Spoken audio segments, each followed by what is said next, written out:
They should have made a deal the first time, and they got Midnight Hammer instead.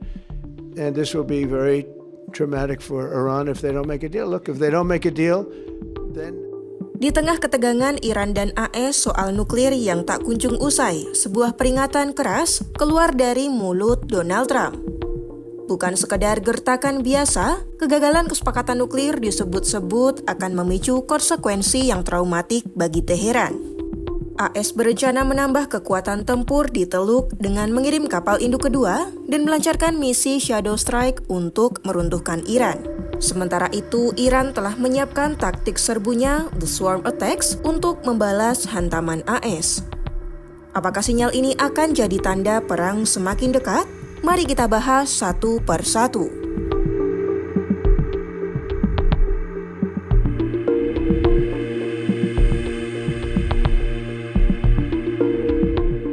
Merujuk pada pernyataan terbarunya Kamis 12 Februari 2026, Trump menegaskan bahwa AS tidak akan membiarkan Teheran mengambil langkah lebih jauh.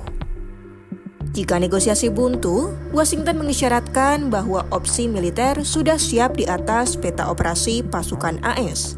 We have to make a deal, otherwise it's going to be very traumatic. Very traumatic. I don't want that to happen, but we have to make a deal. They should have made a deal the first time, and they got Midnight Hammer instead. And this will be very traumatic for Iran if they don't make a deal. Look, if they don't make a deal, then it'll be a different story. But we had a very good meeting yesterday with Bibi Netanyahu, and he understands, but it's ultimately up to me. If the deal isn't a very fair deal and a very good deal with Iran, then it's going to be, I think, a very difficult time for them. Melansir laporan dari WION News, Amerika Serikat menyadari perang terbuka dengan Iran akan memakan biaya yang sangat mahal.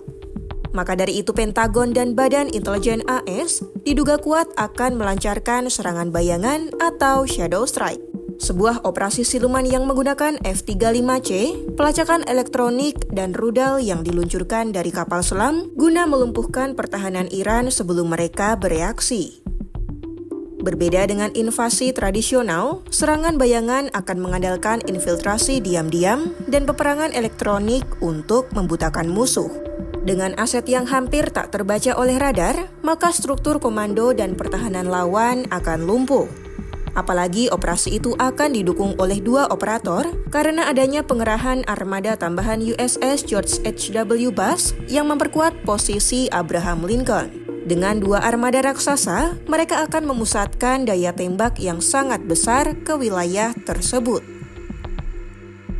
Tak ketinggalan, jet perang elektronik EA-18G akan mengacaukan jaringan radar Iran, sehingga kabut digital yang tercipta akan mencegah operator SAM Iran berkomunikasi dengan komandan mereka.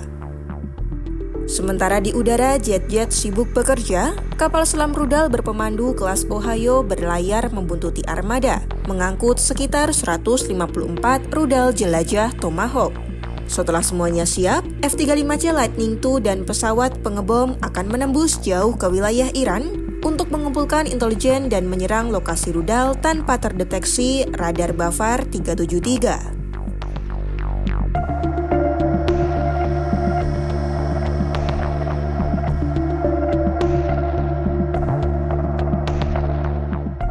Laporan terbaru dari New York Times mengisyaratkan USS Gerald R. Ford, kapal induk nuklir tercanggih dan termahal AS, kemungkinan besar akan dikerahkan menuju kawasan tersebut. Mereka adalah gugus tempur yang ikut serta dalam operasi di Venezuela bulan lalu. Berbeda dengan pendahulunya, Ford mampu meluncurkan pesawat jauh lebih cepat dengan sistem elektromagnetik. Sehingga kehadirannya di Teluk nanti bukan sekadar patroli, tapi merupakan pernyataan terbuka bahwa AS siap mengerahkan teknologi militer untuk menaklukkan Teluk Persia. Penambahan kekuatan AS tak hanya fokus dari laut. Di daratan, mesin perang Amerika sudah dalam posisi siap dan terisi penuh. Laporan WION News mengonfirmasi militer AS tengah melakukan mobilisasi besar-besaran dari peluncur rudal yang berbasis di pangkalan Al Udeid, Qatar. Mobilisasi ini mencakup sistem pertahanan udara untuk mencegat rudal balistik Iran, sekaligus baterai rudal yang mampu menghantam target di seberang teluk dengan presisi tinggi.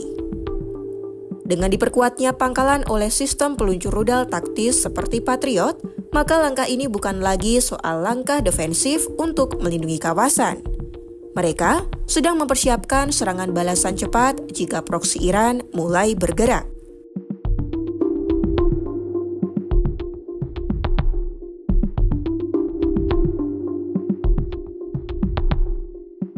Di hadapan monster laut seperti USS Abraham Lincoln dan perlindungan kapal-kapal perusaknya, Iran sadar duel 1 lawan 1 adalah cara bunuh diri yang paling mudah. Namun, Teheran punya satu kartu as yang sangat ditakuti Pentagon, the swarm attacks. Mengutip analisis dari WION News, strategi ini mengandalkan ratusan kapal cepat bersenjata rudal dan torpedo yang beroperasi secara serentak. Kapal induk AS memang sangat kuat, namun sistem pertahanan Aegis mereka memiliki batas jenuh. Teheran bertaruh bahwa dengan meluncurkan serangan masif dari segala arah secara bersamaan, mereka dapat membingungkan radar dan menjebol sistem pertahanan Amerika yang kehabisan amunisi untuk mencegat setiap target.